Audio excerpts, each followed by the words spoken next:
Hello guys, कैसे हो। I hope आप सब अच्छे होंगे, स्वस्थ होंगे, मस्त होंगे।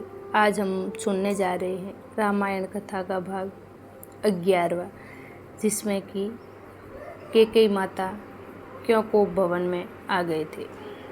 आइए शुरू करते हैं। कैकेयी कोप भवन में राम के राज तिलक का शुभ समाचार अयोध्या के घर घर में पहुंच गया। पूरी नगरी में प्रसन्नता की लहर फैल गई। घर घर में मंगल मनाए जाने लगा। स्त्रियां मधुर स्वर में रात भर मंगल गान करती रही। सूर्योदय होने पर नगरवासी अपने अपने घरों को ध्वजा, पताका, वंदनवार आदि से सजाने लगे।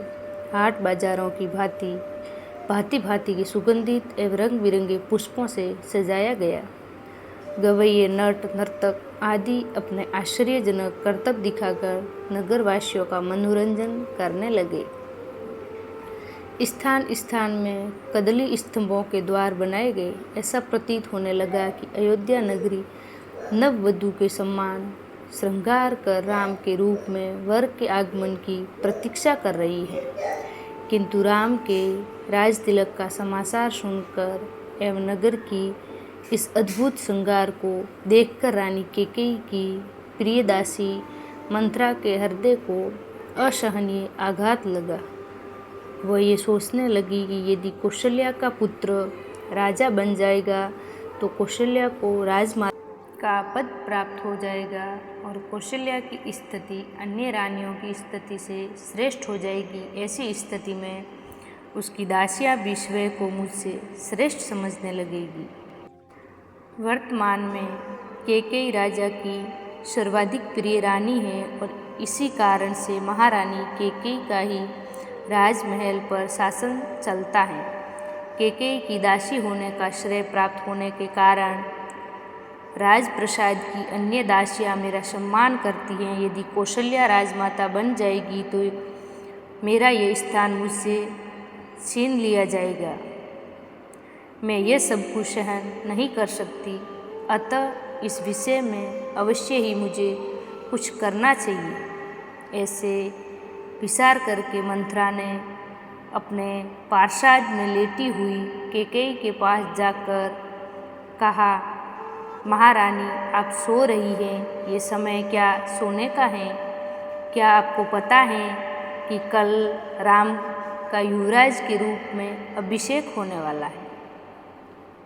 मंथरा के मुख से राम के राज तिलक का समाचार सुनकर कैकेयी को अत्यंत प्रसन्नता हुई।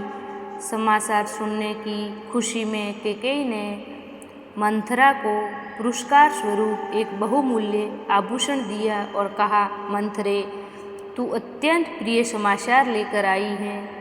तू तो जानती ही है कि राम मुझे बहुत प्रिय है। इस समाचार को सुनने के लिए तू यदि और भी जो कुछ मांगेगी तो मैं वह भी तुझे दे दूंगी।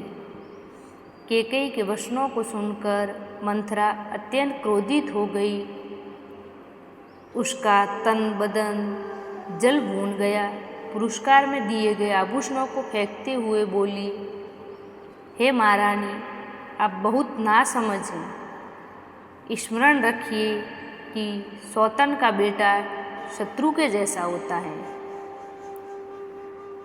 राम का अभिषेक होने पर कौशल्या को राजमाता का पद मिल जाएगा और उसकी पदवी उसकी दासी के जैसी हो जाएगी।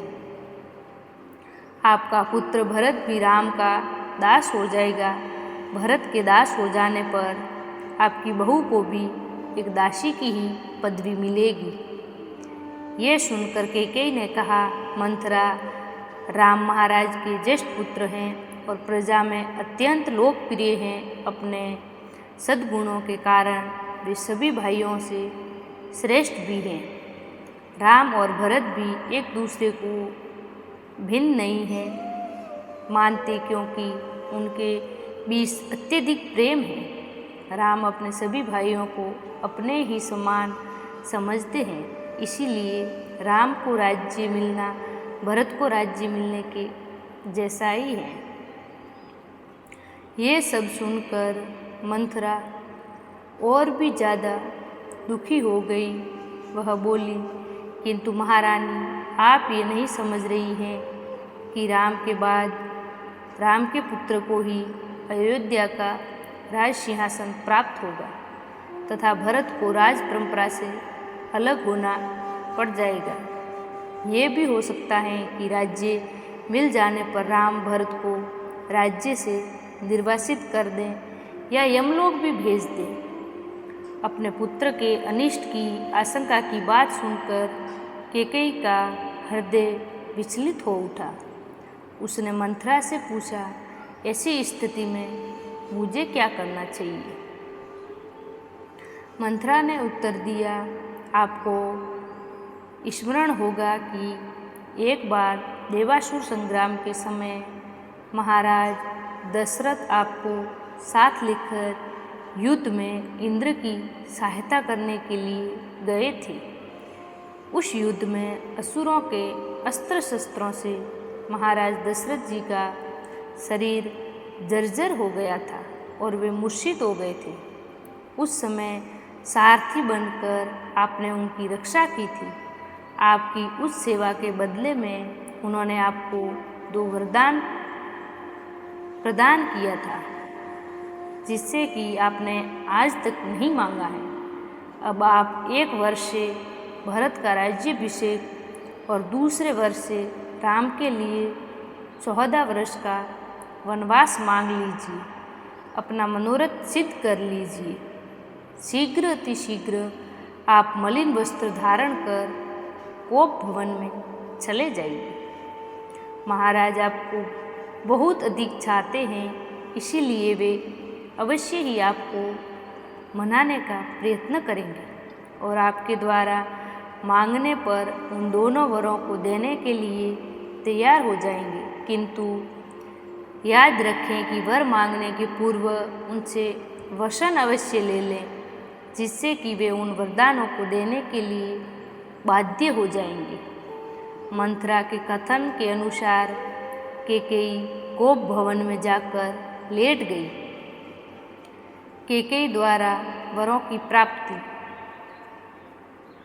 उल्लासित महाराज दशरथ ने शीघ्र अतिशीघ्र राज कार्यों को संपन्न किया और राम के राज तिलक का शुभ समाचार सुनाने के लिए अपनी सबसे प्रिय रानी कैकेयी के प्रासाद में पहुँचे। कैकेयी को अपने महल में न पाकर राजा दशरथ ने उसके विषय में एक दासी से पूछा। दासी से ज्ञात हुआ कि रुष्ट होकर महारानी कैकेयी कोप भवन में गई हैं। महाराज चिंतित हो गए। उन्होंने कोप भवन में जाकर देखा कि उनकी प्राण प्रिया मिलन वस्त्र धारण किए, केश बिखराए भूमि पर अस्त व्यस्त पड़ी हैं। उनकी इस अवस्था को देखकर आश्चर्यचकित राजा दशरथ ने कहा, प्राणेश्वरी, मुझसे ऐसा क्या अनिष्ट हुआ है कि क्रुद्ध होकर तुम कोप भवन में आ गई हो? यदि तुम किसी बात से दुखी हो तो मुझे बताओ, मैं तुम्हारे कष्ट का निवारण अवश्य करूँगा। महाराज के इस प्रकार मनुहार करने पर कैकेयी बोली, प्राणनाथ, मेरी एक अभिलाषा है, किंतु यदि आप उसे पूरी करने की शपथ पूर्वक प्रतिज्ञा करेंगे तभी मैं आपको अपनी अभिलाषा के विषय में बताऊंगी। महाराज दशरथ ने मुस्कुराते हुए कहा, केवल इतनी सी बात के लिए तुम कोप भवन में चली आई हो? मुझे बताओ, तुम्हारी क्या इच्छा है? मैं तत्काल उसे पूरा करता हूँ। इस पर कैकेयी बोली, महाराज, पहले आप सौगंध लीजिए कि आप मेरी अभिलाषा अवश्य पूरी करेंगे। इस पर महाराज दशरथ ने कहा, हे प्राण प्रिय, इस संसार में मुझे राम से अधिक प्रिय और कोई नहीं है। मैं राम की ही सौगंध लेकर वचन देता हूँ कि तुम्हारी जो भी मनोकामना होगी उसे मैं तत्काल पूरी करूँगा। महाराज सौगंध लेने से आश्वस्त हो जाने पर कैकेयी बोली, आपको याद होगा कि देवासुर संग्राम के समय आपके मूर्छित हो जाने पर मैंने आपकी रक्षा की थी। और प्रसन्न होकर आपने मुझे 2 वर देने की प्रतिज्ञा की थी। उन दोनों वरों को मैं आज मांगना चाहती हूँ। पहला वर तो मुझे ये दें कि आप राम के स्थान पर मेरे पुत्र भरत का राज तिलक करें, और दूसरा वर मैं ये मांगती हूँ कि राम को 14 वर्ष के लिए वन जाने की आज्ञा दें। मेरी इच्छा है कि आज ही राम वल्क वस्त्र पहनकर वनवासियों की भांति वन के लिए प्रस्थान करें। अब आप अपनी प्रतिज्ञा पूरी करें, क्योंकि आप सूर्यवंशी हैं और सूर्यवंश में अपनी प्रतिज्ञा का पालन प्राणों की बलि देकर भी किया जाता है। कैकेयी के इन वचनों को सुनकर राजा दशरथ का हृदय चूर चूर हो गया। उन्हें असह्य पीड़ा हुई और वे मूर्छित होकर गिर पड़े। कुछ काल बाद जब उनकी मूर्छा भंग हुई तो वे क्रोध और वेदना से कांपते हुए बोले, हे कुलघातिनी, न जाने मुझसे ऐसा कौन सा अपराध हुआ है जिसका तूने इतना भयंकर प्रतिशोध लिया है। पतिते नीच, राम तो तुझ पर कौशल्या से भी अधिक श्रद्धा रखता है, फिर भी तू उसका जीवन नष्ट करने के लिए कटिबद्ध हो गई है। प्रजा को अत्यंत प्रिय राम को बिना किसी अपराध के मैं भला कैसे निर्वासित कर सकता हूँ। तू अच्छी तरह जानती है कि मैं अपने प्राण त्याग सकता हूँ, किंतु राम का वियोग नहीं सह सकता। मैं तुझसे विनती करता हूँ कि राम के वनवास की बात के बदले तू कुछ और मांग ले। मैं तुझे विश्वास दिलाता हूँ कि मेरी मांग अवश्य पूरी करूँगा। महाराज दशरथ के इन दीन वचनों को सुनकर कैकेयी तनिक भी द्रवित नहीं हुई। वह बोली, राजन, ऐसा कहकर आप अपने वचन से हट रहे हैं। ये आपको शोभा नहीं देता है। आप सूर्यवंशी हैं, अपनी प्रतिज्ञा पूरी कीजिए। प्रतिज्ञा से हटकर स्वयं को और सूर्यवंश को कलंकित मत कीजिए। आपके द्वारा अपना वचन नहीं निभाए जाने पर मैं तत्काल आपके सम्मुख ही विष पीकर अपने प्राण त्याग दूंगी। यदि ऐसा हुआ तो आप प्रतिज्ञा भंग करने के साथ ही साथ स्त्री हत्या के भी दोषी हो जाएंगे। अतः उचित यही है कि आप अपनी प्रतिज्ञा पूरी करें। राजा दशरथ बारंबार मूर्छित हो रहे थे और मूर्छा समाप्त होने पर कतार भाव से कैकेयी को मनाने का प्रयत्न कर रहे थे। इस प्रकार पूरी रात बीत गई। अंबर में उषा की लालिमा फैलने लगी, जिसे देखकर कैकेयी ने उग्र रूप धारण कर लिया और कहा, राजन, आप व्यर्थ में ही समय व्यतीत कर रहे हैं। उचित यही है कि आप तत्काल राम को वन जाने की आज्ञा दीजिए और भरत के राज तिलक की घोषणा करवाइए।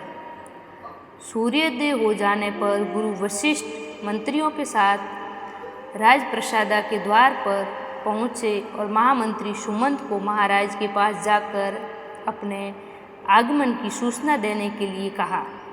कैकेयी एवं दशरथ के संवाद से अनजान सुमंत ने महाराज के पास जाकर कहा, हे राजाधिराज, रात्रि का समापन हो गया है और गुरु वशिष्ठ का आगमन भी हो चुका है। अतएव आप शैया त्याग कर गुरु वशिष्ठ जी के पास चलिए। सुमंत के इन वचनों को सुनकर महाराज दशरथ को पुनः असह्य वेदना का अनुभव हुआ तथा वे फिर से मूर्छित हो गए। उनके इस प्रकार मूर्छित होने पर कुटिल कैकेयी बोली, हे महामंत्री, अपने प्रिय पुत्र के राज्याभिषेक के उल्लास के कारण महाराज रात भर सो नहीं सके हैं। उन्हें अभी अभी ही निंद्रा आई है। महाराज निंद्रा से जागते ही राम को कुछ आवश्यक निर्देश देना चाहते हैं। तुम शीघ्र जाकर राम को यहीं बुला लाओ। कैकेयी के आदेशानुसार सुमंत रामचंद्र को उनके महल से बुलाकर ले आए। आई होप आपको कथा अच्छी लगी होगी। सुनने में अच्छी लगी हो तो प्लीज़ मेरे चैनल को सब्सक्राइब करें और कमेंट में जय श्री राम जरूर लिखें। आगे का पार्ट देखने के लिए जुड़े रहें।